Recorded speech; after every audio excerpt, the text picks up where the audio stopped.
dapat masuri po natin kung totoo nga kung totoo nga po talaga na si Redsin po ay nagsusolicit. Tulad ni Yang Mi. Sa group chat nila. Group chat nila yon. Pag group chat nila, wag natin silang pakialaman. Bakit?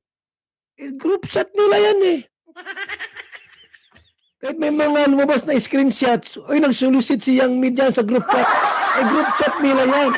Ibig sabihin po, yan ay mga solid na jumkar. Ayan natin sila dyan mag-solicit.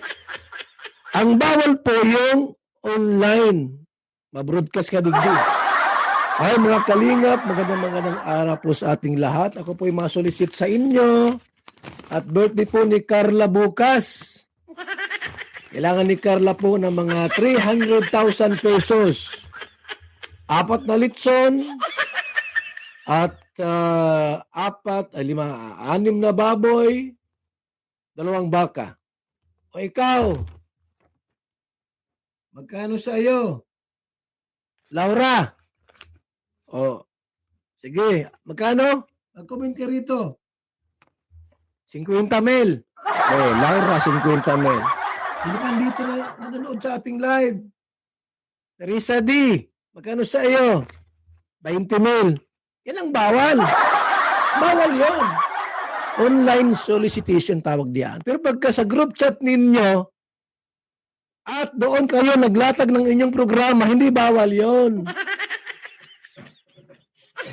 Kasi ikaw ang admin dyan, ikaw ang leader, ikaw ang presidente, ikaw ang chairman dyan, o ano mang tawag, ikaw ang muse, walang bawal yun.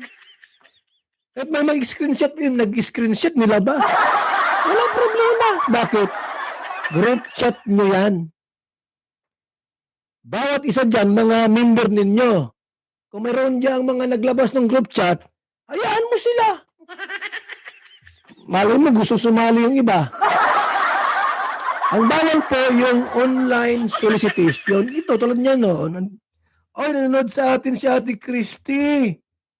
Magkano si Ate Christy? Kaya mo bang 100,000?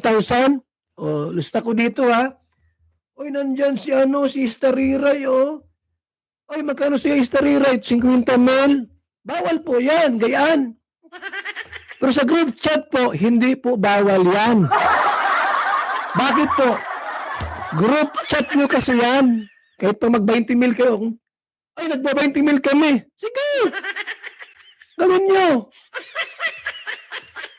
Ngayon, ano po? Yun ay para sa isang beneficiaries. Kapag binawi ninyo sa beneficiary, masabi yung beneficiary, Kuya Bal nyo habulin. Ganun yun. Nagbigay ng